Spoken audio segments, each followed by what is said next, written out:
to Freedom, episode number 32. Hello again, this is Sean Terry from the Flip to Freedom podcast, and we are on episode number 32. Now, if you are joining us for the very first time, I am here to help you escape the 9-to-5 and live the lifestyle of your dreams by learning how you can make an absolute fortune flipping properties in your spare time, even if you're brand new, you're just getting started today, you have no cash, no credit, and no experience in real estate. So why do I start at flipping properties? Well, you know, in real estate, obviously, there's tons of different facets you can get into. You can get into commercial, you can get into land, you can get in mini storage, you can get into buying rental properties and building cash flow. But I believe, in my opinion, one of the first things, if you're brand new to real estate, is to learn is flipping properties, wholesaling properties, where it's quick turn, where you tie up a $100,000 property for $50,000, turn around, sell it to $60,000 for a cash buyer, you make a $10,000 profit.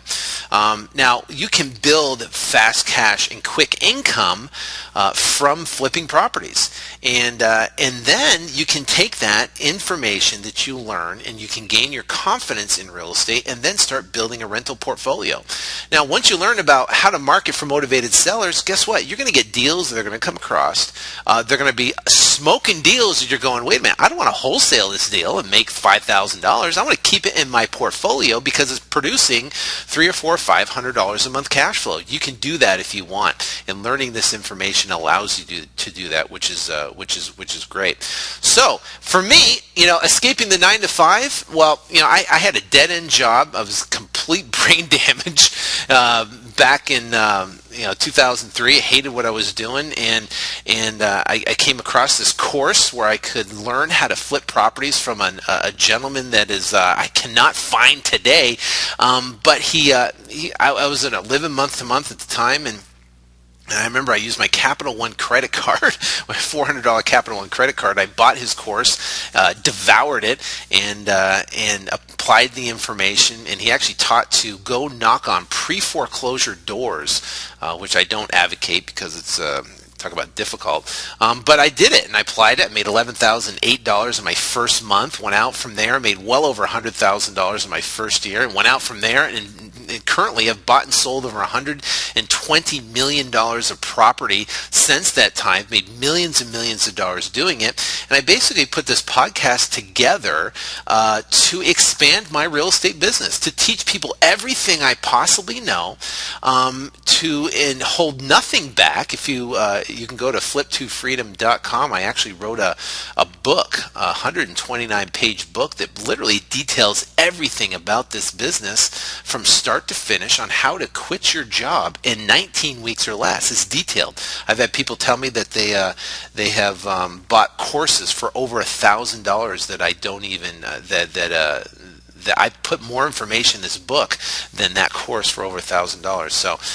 So you can get that for free at flip2freedom.com. But the bottom line is, like I said, the goal is to expand my real estate business. There are some people that are going to listen to this podcast that are going to take the information, they're going to go out and they're going to apply it, and they're going to make a ton of money doing it. And I'm excited about that. There are some people that want to have their hand held through the process. So that's why I opened up the Flip to Freedom Academy coaching program, where I can work with people and we partner on deals with people. Basically partner with people so I can start expanding my real estate business all over the entire country. So people go, one of the first questions that people ask are, why the heck do you give away the whole bag? Why do you give away all your secrets? Well, because think about it. If you're successful, then I'm successful. Like I said, some people are going to use the information, apply it, and go out and make a ton of money. Great. I'll never even hear from them. Some people, though, I'll be able to get to work with personally, and we can go partner on deals together all across the entire country. And it's expanding my real estate business, but also it's expanding your business. Now, I'm not going to partner with someone on every deal for the rest of their life. I'm not going to make them sign a non-compete agreement. No, I don't do that. But there's going to be a point in time when they'll say, hey, listen, I got it. and they're going to go out and do their own. It might be one deal, might be out the first deal, might be over their second deal, third deal, fifth deal, whatever. It doesn't matter. It's not having the scarcity mentality. It's basically giving away great information, and it works, and it works great. We have I've opened up the Flip to Freedom Academy in October, late October 2010 here earlier, and it's just been. We sold out. Because I only can work with a certain amount of people, of course, but it's sold out like crazy. We have people making checks, all over the country, and it's just amazing. But I am going to be reopening in January because I'll be looking for some more people to work with across the country. So if you're interested, stay tuned. Go to flip2freedomacademy.com and you can get on the early bird list if you'd like to do that. Now, in this particular episode, we are going to talk about questions and answers that I get from people within the Flip to Freedom Academy, but also people that email me or Facebook, whatever. I'll get questions from all over the place, but I try to answer every one that I possibly can. But these are different questions from people that have asked, and one of them is about, should I use multiple different real estate agents? We can talk about that. Assignment contract. How to use an assignment contract without having the buyer know exactly what you're going to make. Well, got a secret for that. I had a question about yellow letters. What address should you put on it? Corey had a question about verifying square footage on a property. Marcellus had a question about the difference between an option contract and a purchase contract. Tell you about that. Ivan had a question about double escrow on a property versus an assignment. What should you do and how do you know? Have another question about how to deal with, if you have a real estate agent that's sending you MLS listings of properties, how do you capitalize on that and make money off REO flips? Tell you about that. I had another question where you put bandit signs out and you have someone that calls in and they're another wholesaler. How do you deal with that? Had a question about transactional funding and how to deal with that. Had a question about group texting and how we use that effectively. I also had a question about subject to deals. And what's the difference between subject to, lease option, and agreement for sale? I'm going to break down that for you in a strategically way to use each one of those in your business. I'm also going to talk about what is the cost for opening escrow. I'm going to give you my top iPhone apps that I absolutely love. I use every single day, and it's a must-have if you have an iPhone or an Android phone, if it has those apps on there. And also at the end of this, I'm going to talk about information overload. When you first get started in real estate, there are, like I said, there's so many different facets. Well, should you do wholesaling? Should you do REOs? Should you do short sales? Should you do apartments? Should you do land? Should you do, there's like tons of different things that you could learn about extensively and jump towards and do. And the thing is that when you get this information overload, it just becomes, it basically just makes you stop. And we're going to talk about how to overcome that. Now, like I said, if you want to go to flip2freedom.com, you can download my free book and 129-page book on exactly how to quit your job in 19 weeks or less. All right, now let's get into the questions. Love questions and answering those for you. All right. Marcellus said, when it comes to having a real estate agent, is it bad etiquette to have more than one? Well, absolutely not. I mean, think about it. It's just like this. Is if you got a real estate agent that you're working with, right? The goal first off is to have a real estate agent that is going to, one, give you a search results for the high cash transaction areas within your county that most of the cash transactions are happening. And I typically like getting all the search results for the last 90 days that I can see high density cash transaction areas. And in the MLS, you get all these little blue little boxes, and they put it out on a map. And the blue boxes are all the cash closed transactions in the MLS we have here in Arizona. And you can see high density, massive cash transactions in certain areas of town. Well, that's information that's key that you want a real estate agent to be able to provide for you, so you know where to target properties and you know what most everybody's buying. So you don't want to market for properties. You don't want to market for $1 million properties when everyone's buying $30,000 properties, and vice versa. Maybe you're in a market like up in San Francisco where everything is for $1.5 million to $2 million. I don't know. It depends, and you can find out exactly what cash buyers are buying based upon that look in the MLS. Now, having one or more agents, you can, when you're first starting out, you want to build your dream team, and part of your dream team is having a real estate agent on board. But guess what? You might find one or two or three, and you can start working with them and providing leads to them and see how responsive they are, and then sort them out down to one that you can have a good relationship with. And you're looking for a real estate agent that is newer to the game, that is hungry and looking for leads. When new real estate agents are starting, the biggest asset to them is leads that come in. Now, why would you give them leads? You're looking for leads too. You're marketing for motivated sellers. You're talking to motivated sellers, and why would you give them a lead that comes in? Well, think about it. Maybe the property's over indebted. You can give them a short sale lead. Maybe they just want to sell for absolute retail value. Well, what are you going to do then? Give them a lead. Give that person a lead. And then in turn, they will provide services for you like comping properties or finding high cash transaction areas and stuff like that. All right, next question. Assignment contract. Okay, when you're dealing with an assignment contract, and you're meeting with your cash buyer. Now let's back up. You marketed for a property, you get a property on a contract for, let's call it theoretically $50,000. The property's worth $100,000, you want to turn around and sell it for $60,000, right? So you meet with the cash buyer and you have a choice to either do a double escrow or you can do an assignment contract, right? And you get the assignment contract with you, and it says basically on the assignment contract that you're assigning your $50,000 contract for $10,000.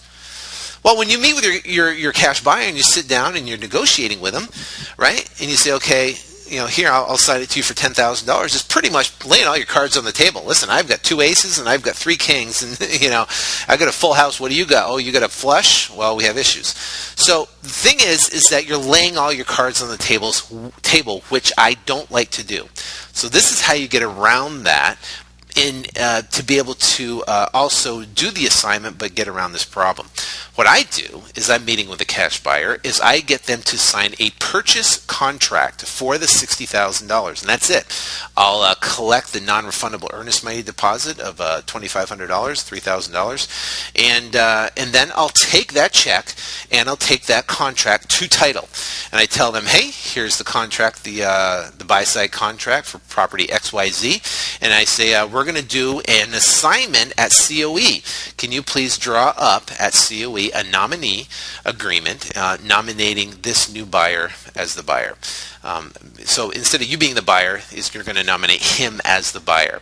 Or the title company could just do, or your closing agent, attorney, whatever it is, could just do a simple assignment agreement. They can actually draw up the doc for you, and then all the docs and everything will be signed at close of escrow. Now, think about it. If you're cash buyer, you sit down with him, and let's say you're going to close in a matter of, say, 2 weeks, and you sit down and say, hey, I'm going to sign this to you for $10,000. He's got 2 weeks to try to potentially negotiate you down off your price. He might go to the property and say, oh my gosh, holy cow, I brought my contractor out there. The roof is a mess. We're going to have to replace the roof. Listen, I need to get this thing, instead of $60,000, I need to get this thing for $55,000. What can you do? Now you're in a tough position, because now you're like, okay, he knows you got $10,000 a room, right? So then you're going to have to go, okay, I'm $10,000. But you eliminate that time, that negotiation, if it's all done at COE, because literally he signed a purchase contract for $60,000. And then you bring it right at close of escrow. So when it comes to signing all the documents, everything's done at the day of closing. The seller comes in, signs all their docs in. At a later time, the buyer comes in, signs all his docs. You come in, sign your docs. He wires in his $60,000. It's all done right there on that day of closing, and it doesn't give time to start the negotiation or open up negotiation when dealing with that cash buyer in an assignment. So that's how I deal with that, and it works like a charm. Now, next question is this. Matt asked if yellow letters, what should he put for an address on the back? Now, first off, for people that are brand new, what the heck is a yellow letter? A yellow letter is a unbelievable direct mail piece that gets an 11 to 15% response rate when mailing the correct list. And it is that, along with a postcard on a second mailing follow-up, is the only mail piece that we use. Now, so let me explain what a yellow letter is. A yellow letter is a yellow piece of paper, lined yellow piece of paper, just like a little yellow pad of paper. It's written in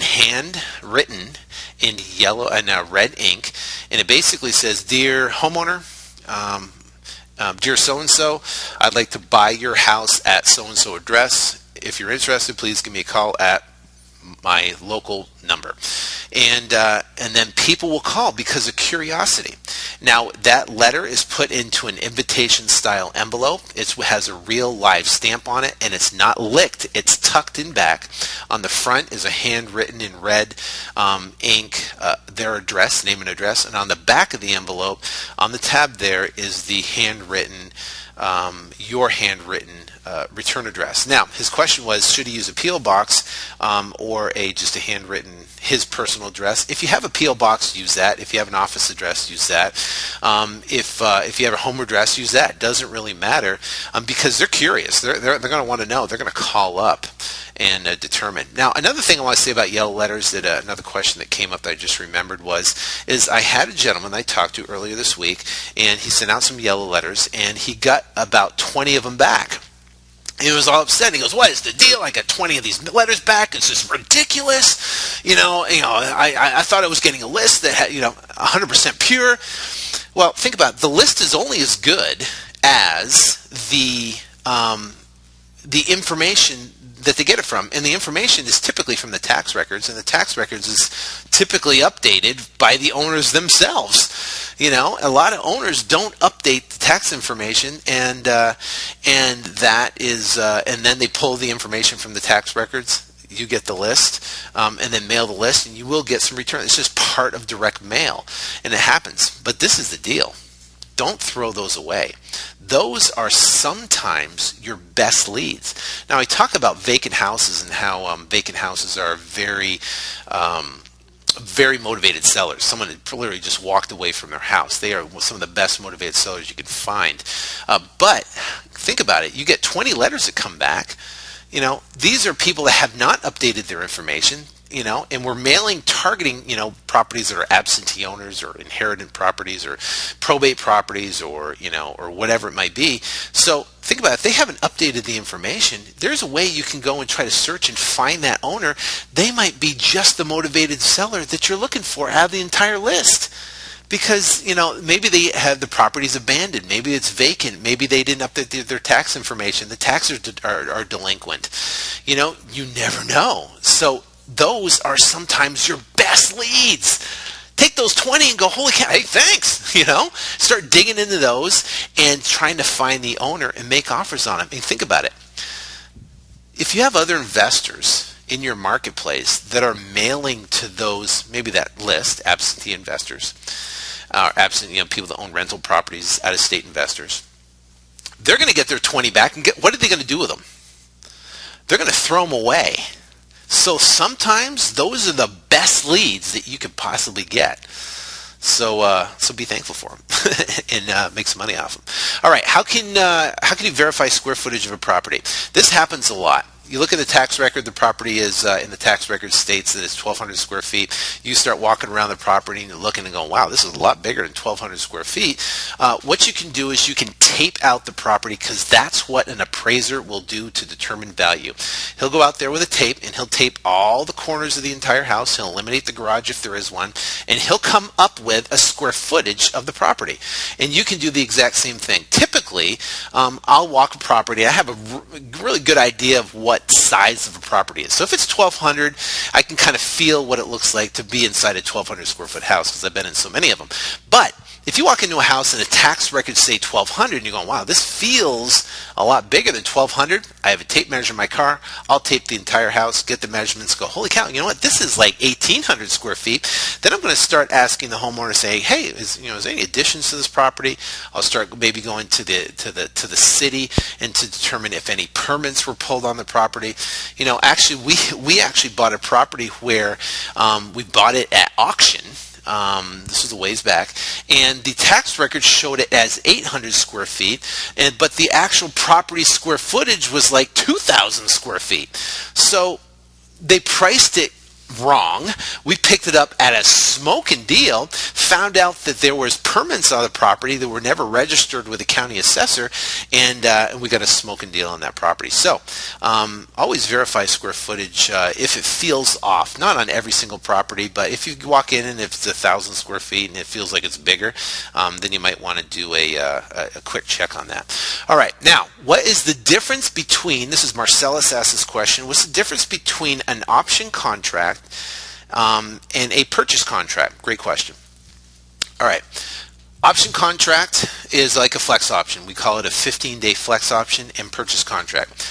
Now, when you're dealing with a motivated seller, right, your number one focus is try to get the property at a wholesale price.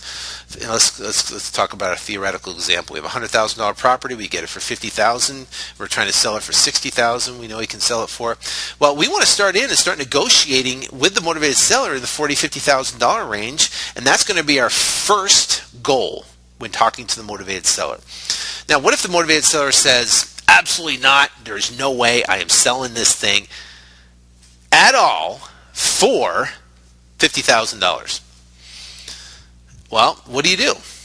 Well, then you go into the next method of negotiation and you go, well, listen, I understand you're not willing to sell it for 50, but what is the absolute minimum cash you would take right now on the spot?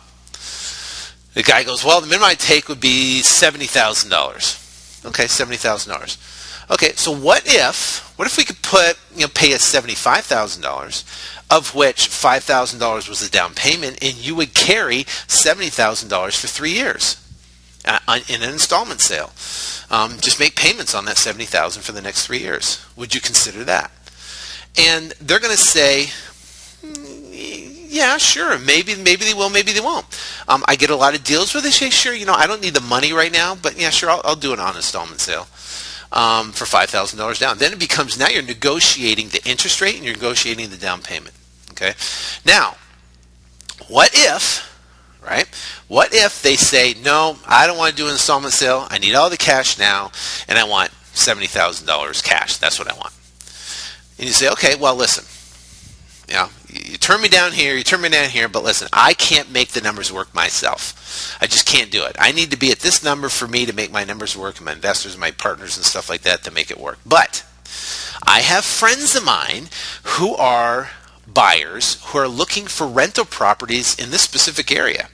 And for me to talk to them, I'm not a realtor, but for me to talk to them, we can do a non-exclusive 15-day option on the property for your $70,000. And I will see if I'll talk to these guys to see if they want to buy it for $70,000. I'll tack on a couple $1,000s for my time and effort, and you'll get your 70, and I'll make money and be happy, and they'll buy it for rental purposes, and they can actually pay a premium than I could in my situation. But you never know. I might find a buyer that can line it up. It doesn't take anything away from you. It doesn't stop you from marketing it. It's non-exclusive, and it's a simple one-page agreement that will allow me to do that. Would you be interested in doing something like that? And a lot of times they'll say yes. And if they say yes, say great. You fill out the option contract, put the property address, put a price in there, and have them sign it. And that gives you the ability to market the property because you have equity interest in the property. You cannot legally market the property if you don't have equity interest in it, or you're the owner. Otherwise, you would have to be a realtor to be able to market that property. So don't market a property you don't have equity interest in. And a way to gain equity interest is through a non-exclusive flex option. Okay, so that's the way to use that. Now, think about it. Now you have the property under a non-exclusive flex option. You find someone that wants to buy it for $75,000. You get a purchase contract on that side for $75,000. You collect a non-refundable earnest money deposit with a contract clause that says contract subject to marketable title. Then you turn around and you execute a contract with the seller for the $70,000. You bring both of those contracts to title, a buy side and a sell side contract, and you instruct them to do an assignment at a close of escrow for the $5,000 to you. The seller gets the $70,000 and the buyer gets the property for $75,000, and you make the $5,000. So that's a great way to be able to three different methods to be able to maximize the deal. I first going in shooting for wholesale. If I can't get the wholesale, then I'll turn around and I'll get the subject to deal. And if I can't get the subject to deal, then I'll turn around and shoot for the flex option. But this is the thing. I got a deal under contract that I got it under a flex option. And then guess what? The seller's motivation, I started building a relationship with him because I'm having people go down there, have them look at the property. I'm talking to him every other day. I built a relationship with him, and his motivation level changed while I was marketing the property and saying, listen, I need to get out of this thing now. And what do you got? So I literally negotiated down from a $75,000 price all the way down to $60,000, because the motivation level, which made the numbers work for what I was trying to do. So that is an option for you that you can do. You can tie it up under the flex option and then still negotiate that flex option down if their motivation level increases. All right. That's the difference between an option contract and a purchase contract. Purchase contract, then, if the guy said, hey, I'll sell it for $50,000, great. Execute the purchase contract. Make sure you have your contract clauses in there that I specify in my book at flip2freedom.com. Got to have those in there. Don't sign a contract without them. And then if you can't sell it, it'll give the ability to get out of that contract. But a purchase contract is a commitment. And a option contract is basically, hey, let me see what I can do. See if I have some friends that will buy the property from me. All right. Now, next question. Ivan, I think we talked about that one, about double escrow versus an assignment. All right. Next question. I have a real estate agent that sends me listings on a biweekly basis of REO properties. How can I capitalize on those, and how can I make money off those? All right. First off, I do not advocate marketing or starting out brand new and start flipping REO properties for a couple different reasons. One, you need a proof of funds letter. You're going to have earnest money. You have to have a really good relationship with a real estate agent, and you have to understand you're making a ton of offers. There's a ton of paperwork, and there is some risk and liability when you flip REOs. Potentially your earnest money is at risk, and potentially if you screw up, then you're actually going to have to buy the property. So you want to make sure you know what you're doing there. So I don't advocate starting out brand new in the business and trying to deal with REO properties. That's why I say deal with motivated sellers, because guess what? Motivated sellers, you don't need proof of funds. Motivated sellers, you don't even need earnest money. Motivated sellers, you don't need transactional funding. Motivated sellers, you don't have to deal with 30-page addendums. It's a simple contract. And motivated sellers, they'll give you a little bit more leeway on time if you need to sell it. That's why I love dealing with motivated sellers. Banks are a lot different. There's a lot of stuff involved. So now, back to the question. How can he make money? So let's say you have dealt with motivated sellers. You're a little bit more experienced. You're a little bit more confident, but you want to capitalize on making money with REOs. First off, you have to know what your buyer is going to buy. You don't want to start tying up all these properties, wasting your realtor's time, wasting the other realtor's time, the escrow officer's time, and everything if you tying up properties that your buyers aren't going to buy. So the first thing you do is want to start doing a survey on your buyers to say, hey, listen, if I tie up an REO property, it's a smoking deal. What price? Let's say if it's listed at $50,000, how far below market, would I have to be for you to be able to jump on that deal? And they're going to tell you. I mean, they'll tell you, and they say, well, typically, I'm not going to buy it at list price, of course, but I'm going to buy it, at below list price. If you think you're going to tie up a REO property for $50,000 and try to sell it for $60,000, fat chance. Can't do it. Because think about it. You put yourself in the buyer's shoes. They're going to go look at the property for $60,000, that's listed for $50,000, and you're selling it for $60,000. They're going to say, listen, this guy just tied the thing up, and now he's trying to sell it to me for $60,000 and make a quick 10. Forget it.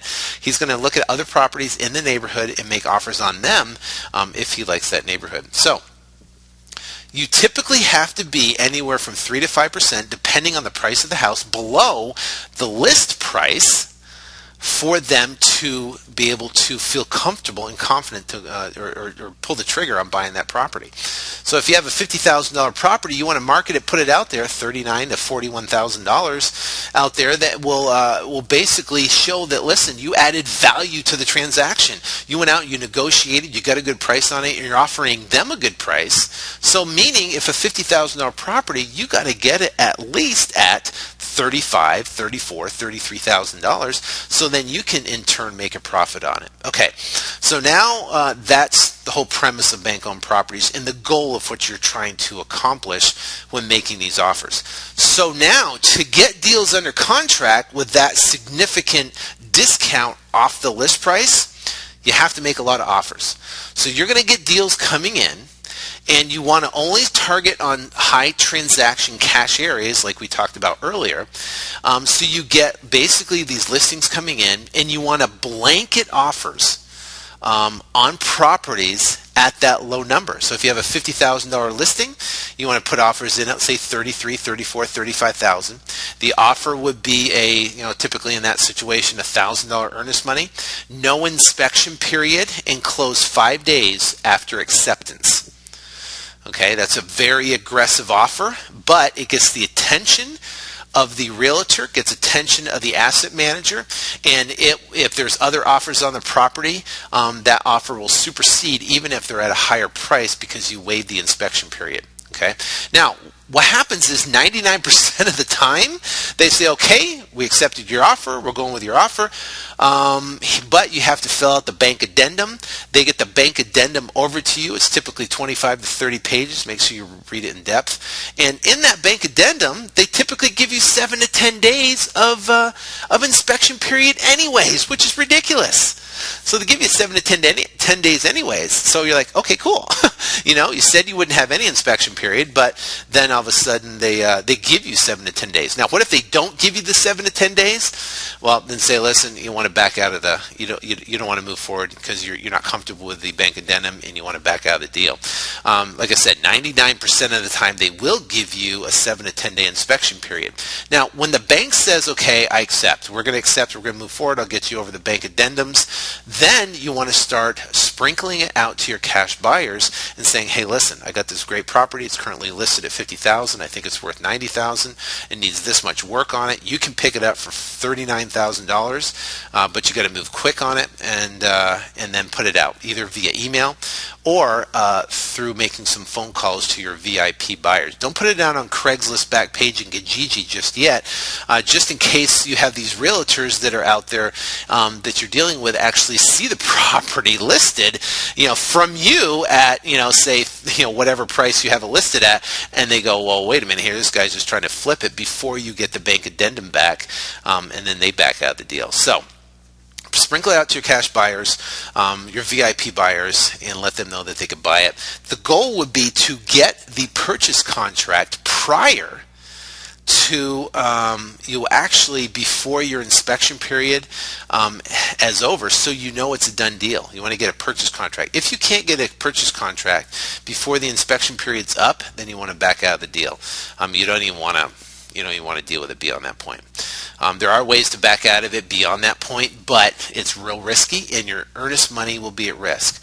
Typically, you'd have to put $1,000 earnest money down, and the goal would be to, when you're making these offers, you're not just going to make an offer on a $50,000 listed property for $33,000 and expect everyone to be accepted. It's not going to happen. They're going to counter, and then probably will counter at 43, 44, 45, depending. But that's why you have to make a lot of offers. That's why you have to have a realtor that's willing to do all that paperwork for you to write all those offers. And you're going to have a copy of an earnest money check and a proof of funds to be able to document that you can close on the deal. Again, that's why I like dealing with motivated sellers. All right, hope that answers that question. Next question is, I got a call off a bandit sign from a wholesaler. How do I respond, and what can I do with that? Well, other wholesalers are great to network with in your market because they are out there looking for properties too. Now, what if you have a cash buyer that's looking for a property that's, say, $50,000, 3-bed, 2-bath in a specific area, and you don't have that property?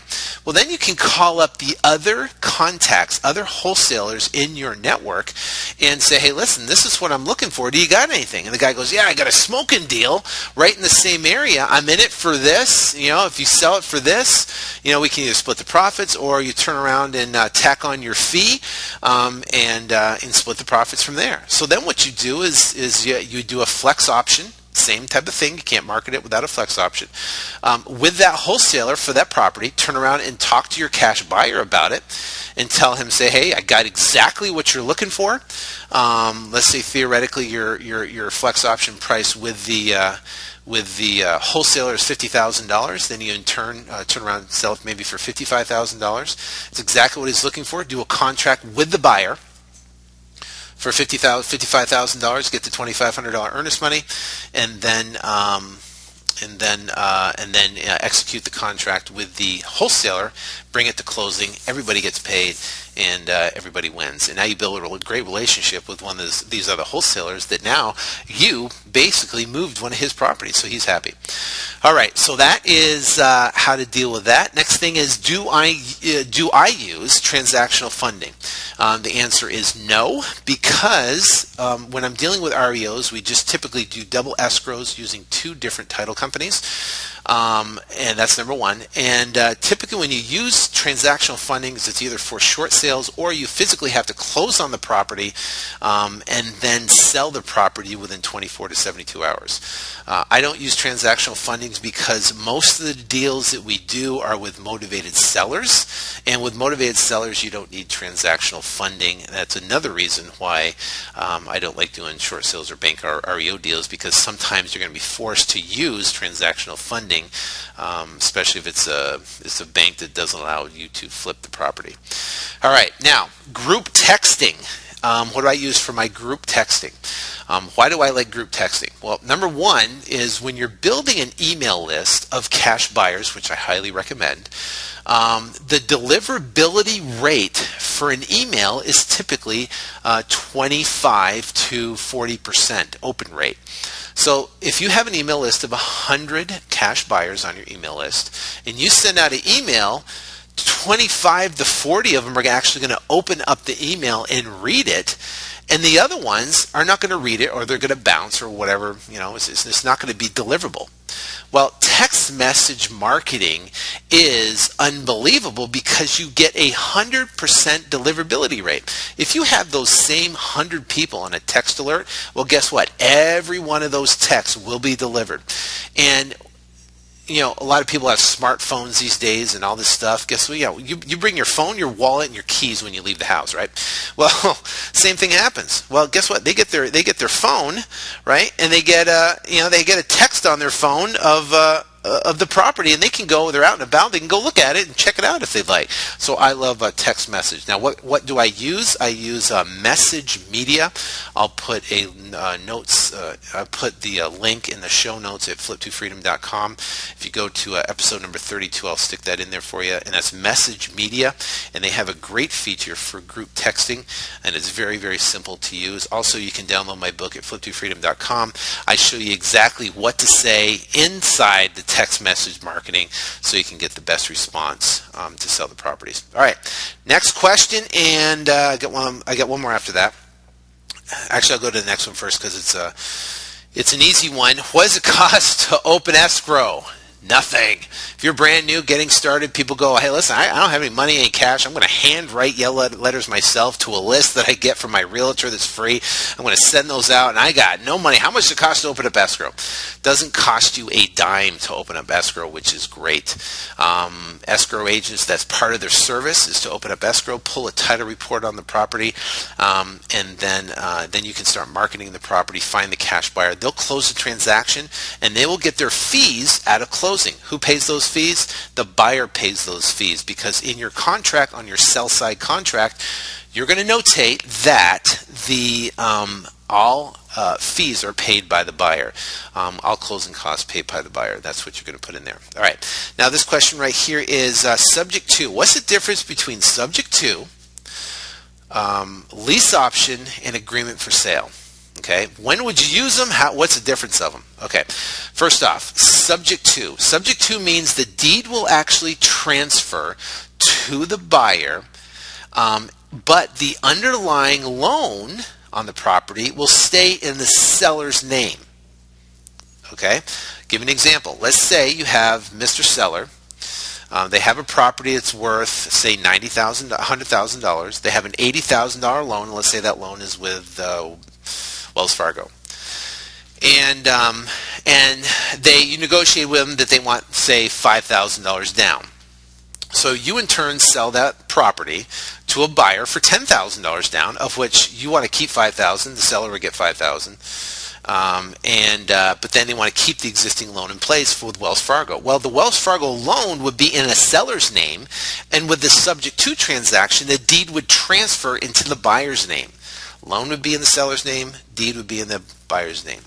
Now, dealing with a title company, you typically put verbiage in the contract that the buyer agrees to pay seller $5,000 net at closing. Buyer agrees to purchase property subject to the existing underlying loan, not to exceed, say, $80,000. Okay, so then you bring that paperwork to the escrow officer. They'll draw it up. Now, if they have a servicing company that will service that loan, meaning that they will do what's called an exact wrap of that loan, and then they'll service that loan, meaning that they'll collect payments from the buyer, and then they will send payments out to the seller's mortgage. You'll get a statement each month. The seller will get a statement each month. It'll be audited, and then you can use it for your tax purposes. That's the best, absolute best way to do it, because then you don't have the buyer making direct payments to the mortgage company, and it's a little bit more difficult that way. So that's the best way to do it. The difference is that's exactly what it is. The title transfers and the loan stays in place. An agreement for sale is when the title does not transfer until the underlying loan is paid off. Until that $80,000 loan is paid off, the title does not transfer. But I like the agreement for sale because it can still be serviced, meaning they can collect payments and then pay the bank directly. And you don't have to have any more signatures from the seller. You don't have to hunt them down for signatures. And the seller cannot encumber the property. They can't get another loan on the property. Also, too, is they can't sell the property because that agreement for sale is recorded, and so if anybody pulls title on the property, they'll see that there's an agreement for sale on it. So that's why I like the agreement for sale, because you don't need anything else from the seller. A lease option is basically when you do a lease with the seller for a certain price, and you do an option to purchase for a certain price and a certain time. So let's say it's 5 years down the road for the $85,000, right? And then you turn around and sell that lease with a purchase to a buyer for $5,000. And you sell that contract for $5,000, and then now he takes over that contract that you negotiated and set up for $5,000, and he just continues making the lease payments. Now, what I don't like about the lease option is it's not recorded. You can record it if you want. You can record your memorandum of sale, but typically it's done outside of escrow, and that. So I typically prefer doing a lease option or an agreement for sale or a subject to transaction. Now, what happens if you're dealing with a seller and the seller says, I don't want to transfer title at all? Well, then you can go to the agreement for sale. If they say, well, I'm not doing anything, that type of agreement, this, I don't know how it works, I don't understand it, then you can do a lease option. And that's basically what you can do for negotiation purposes, dealing with those three different tools in your toolbox. All right, so that is it for the questions there. Now I'm going to get into the iPhone apps that I love and use every single day. Now, I'm going to tell you why the iPhone is great. Actually, I don't want to tell you why the iPhone is great, but having apps is great, because I don't really know much about the Android phone, but I do know that the iPhone is great to use. All right, now the apps I love. First off is that you could use these when either a seller calls in or when you get an internet lead that comes across and you get an email on your phone from a seller that has just hit your squeeze page and filled out the form. Now, what happens is that what I do is, let's say you're talking to a lead on the phone and you're not in front of your computer and you can't get the information. What I do is I would get the address. I'd either write it down or stick it in my notepad on my phone there, and I'll stick it into what's called the first app, which is RealQuest Home Values. I'll drop it in there, and that gives me a real quick and dirty of what the property's worth. Now, while I'm doing this, I'm actually talking to the seller, finding out information about the house, 3-bed, 2-bath, tell me about the roof, tell me about the heating and cooling on the house, tell me about the age and the condition, and yada, yada, yada, all the stuff you're asking when dealing with motivated sellers. Also, too, you're going to figure out what they owe on the property and what they believe the property's worth and what they'd like to get for it. So let's say they owe, $50,000 in the house, and I drop it in the home value and I figure out it's worth 120. Well, listen, there's some room there to play with. So I stick it in home values, right? Figure out what the property's worth. Then I'll stick it into Zillow to just try to do a cross-reference to make sure. Now, typically what I find out between Zillow and the home value RealQuest, home value prices there, those two different apps, is that there's about anywhere from a 3 to 5% differential in comps, comparable sales of what they're saying. Now, the next thing I do, and that's Zillow. Zillow has an app that works great. So I will take the address, I'll copy and paste it and drop it into Zillow. I'll do a search on Zillow, and Zillow will kind of tell me what properties have sold around the neighborhood. Now, all this is why I'm talking to the motivated seller, or if I get an internet lead, I'm doing this before I actually call them back. So I get a lead that comes across, I'll drop it in all this information, I'll get a good idea of what I'm dealing with before I actually even call the seller back. So now I turn around and then I'll copy and paste the address and drop it into realtor.com, which is another app that I use, and I'll put it in there. And then that will let me know what properties are selling in that direct neighborhood. What are they on the market for? So let's say I have talking to a seller. They say they owe $50,000 on a property, and that's worth 110, 120 in home values and Zillow and realtor.com. It says everything's going from 110, 120 around those particular areas, in the particular neighborhood. And then I talk to the seller and say, listen, might have some room there. See what we can do. What are you looking to get out of it? And they go, well, I'm looking to get 55,000. I'm just trying to get out of it. The place needs work. I just want to be done with it. Well, I'm right there. I'm setting an appointment. That day, I'll drop everything that I'm doing, and I will go on that appointment. I said, listen, how quick can I see the property? I said, well, you can see it this afternoon if you'd like. I said, great. How about 3 o'clock? Perfect. So now I'm pulling up all my contracts. I'm getting all the information, and I'm at that appointment. Why? Because that is a hot lead. Now, what if that lead now says, well, I don't want to get anything less than $90,000 for it. Well, $90,000, I'm just pulling up some comparable sales on my phone real quick. It's just some quick and dirty numbers, but it looks like everything's going for 40, 50, 60,000 in that particular neighborhood. Obviously, I have to look at it and check out how much work needs to be done, but, I don't know about you, but if that's what stuff is going for in your neighborhood, would you consider taking that number? Well, they're going to go, well, I wouldn't sell for 40 because I owe more than that. Well, what about 55 or in the 50 to 60 range? And they go, well, if that's what the real value is worth, then I guess I guess that's what I'll have to take. Or if they're going to go, absolutely not, there's no way I'm giving this property away. I wouldn't sell it for less than, $85,000. Well, then that you have a play there of you have to do either a subject to or you have to do an agreement for sale. So then you go, well, listen, honestly, I'm an investor. I have to get properties at a fairly deep discount to make it work. But also, I work with building a rental portfolio too. But as the mortgage market out here is absolutely ridiculous to try to get a loan.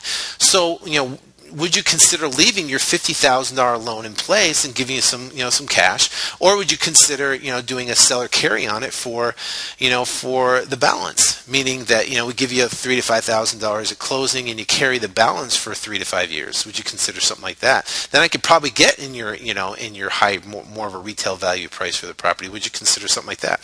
And they go, yeah, I don't need the cash right now. I just I'll need the cash down the road. But if I can make a little monthly income on it, then sure, yeah, I'd definitely consider something like that. And obviously I don't have the, I'd tell them that I don't have the, I have to look at the property first and see if it would fit what we're looking for in the neighborhood and stuff. But just to throw it out there. So what you're doing is you're doing a soft pass, because you don't want to go on an appointment all the way down there and find out that they won't do either. They don't want to do a carry and they don't want to sell it low. So literally you just wasted your time. I've done that before with a seller. I went out to the house and they said, I did the soft pass, and they're like, oh yeah, possibly, we might do it. I got out there, nice older couple, not distressed at all, nice house, second home, and they're like, they wanted $100,000 above retail. I was like, well, I talked to you on the phone. I told you what the values were, and you said, and he goes, well, I had to talk to my husband. I felt terrible. I was like showing him, say, listen, this is what everything's selling for in the neighborhood. You're $100,000 upside down of what you're thinking you're going to get for it. And so, but I wasted an hour driving out there, pulling all the comps, getting the contract, getting all the information, getting the letter of authorization, driving out there, meeting him, going through the whole house and negotiating, which I hate to do. I'd rather go on an appointment where I know they're pretty much teed up and ready to go. All they got to do now is negotiate the price because they're realistic to the marketplace. So that's how I use the iPhone apps. And you can do that while a lead comes in off your internet marketing, or if a lead comes in off a direct mail, that you can work with them on too as well. So that's the best way to use those iPhone apps. Now, I want to talk about information overload. When you first get started in this business, you're going to get hit from every different angle. There's going to be REOs, there's going to be short sales, there's going to be, you think about listening to all these podcasts, there's all these other podcasts, and there's always going to be another bright, shiny object, as I call it, or something that's going to attract or be like the next best thing. And I got to tell you this, I've seen pretty much everything that you could possibly do, from REOs to short sales to apartment investing to motivated sellers to wholesaling to cash flow properties to whatever it is. So you got to pick the focus that's best for you. If building a rental portfolio is best for you, seek out the best person that you can relate to and feel comfortable with that is teaching about building a rental portfolio, and start from there. Like Jason Hartman is a great guy who talks about building rental portfolios. Great person. He has a great podcast. I think it's a Creating Wealth podcast. You can listen to that. But he is specifically focused on building a rental portfolio, because that's what his business does at Platinum Partners out in Anaheim, California. So if that's your niche, if that's what you want to focus on it, build it, build your portfolio, build your wealth that way, build your net worth that way. If you want to get into quick cash turning properties, then obviously this would be something you'd be interested in. If you want to get into apartments, then David Lindahl would be a person you want to seek out. He is Mr. Apartment Guy. He does teaches people how to buy and sell apartments. If you want to get into mini storage, I'm sure there's someone out there that's a guru in mini storage. If you want to get into short sales, or they have the guy that's called the short sale kid, that all he does is short sales and teaches how to strategically make money off short sales. If you want to get into REOs, there's a whole bunch of stuff, slew of information on REOs. So the thing is this, is that don't jump around. Okay, that's the worst thing you can do, is say, okay, I'm going to get into motivated sellers, and I'm going to focus on marketing for motivated sellers, but then I'm going to get into short sales, and I'm going to learn all about short sales. Then I'm going to go, I'm going to start doing REOs. I need to get transactional funding. I need to do this. I need to get a realtor. And then I'm going to over here, and then maybe I should do apartments, because I ran across this apartment deal. It has 7-unit apartment. What should I do here? Maybe I should do apartments. And what happens is you're going to dilute your learning, and you're not going to get anything done, because I'm going to tell you right now, the goal is to learn a specific niche whether it be marketing for motivated sellers, and learn that niche inside and out, know it inside and out, make money with it through action, and then move on to these other different areas. When you have that mastered and you have that down where it's producing income for you in your business every single month, then if you want to focus on building a rental portfolio like we talked about in the beginning of the podcast, you can do that because you're going to run across unbelievable deals that you'll say, listen, I've got to keep in my portfolio. If you want to get into apartments, you can start learning about that because that's a whole different thing. So, information overload. How do you manage information overload? Literally, I can tell you, shut it all off. Shut it off. I mean, from every email I get, from every launch and big product and this and that and the other, find, and if you're interested, in building a rental portfolio, then shut me off. If you want to get into quick turn real estate, then shut the other guys off, because whatever it is, shut it off, focus, and apply massive action, and you'll get results that you want. Then you can lead into other avenues and other areas. And that is and find out everything you can about that specific niche that you want to target on. Otherwise, you'll dilute yourself and you'll get nothing done, and you'll just get this overwhelmed feeling that you have to do so much. One part of the the Flip to Freedom Academy is I have all these little tiny videos, not tiny videos, but little. I have these HD videos that are short in length. That gives a specific step, and it pretty much walks you through each module on exactly, okay, listen, here's your squeeze page. Here's how you upload it to your site. Here's how you create your autoresponders. Here's how you market your website. Here's how you here's how you get the leads coming in, and then it takes you through the entire process. What is subject to investing, how to build your buyers list, and it takes you step by step. So then you can go back and watch it either on your iPad or your iPhone or your computer, whatever you want, and then learn the information when you're at that particular point. Because there's going to be a point where you're going to say, well, listen, how the heck? I got my buyer's squeeze page. How the heck do I get tons of cash buyers to opt into my buyer's page for free? Well, guess what? We got a module for that, and we'll go through all the details specifically and tell you exactly how to do it for free. If you want paid methods, fast paid methods, well, you can do that too. Show you exactly how to build a Google AdWords pay-per-click campaign in detail, and specifically how to do it so you can get leads coming to you. Actually give you the keywords to actually focus on and target as well.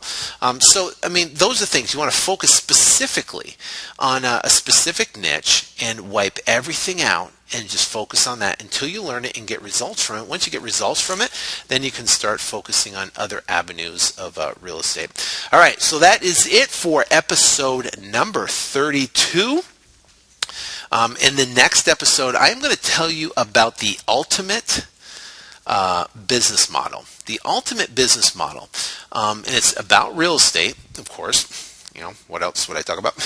But it's real estate investing, but it's the ultimate business model, because I've had a lot of people ask me, and I said earlier in the podcast, why the heck do I give away so much great free information and I hold nothing back?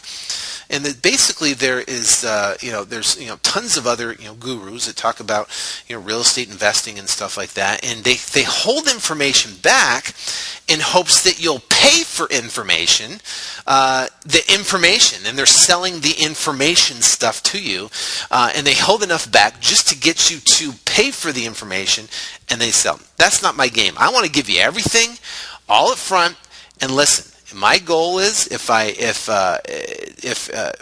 you want more, right, then I'm looking for a partner to partner on deals with people all across the country. That's the whole gig. So if I can teach you everything about it, guess what? You'll be a better partner when we're dealing with deals together all across the country.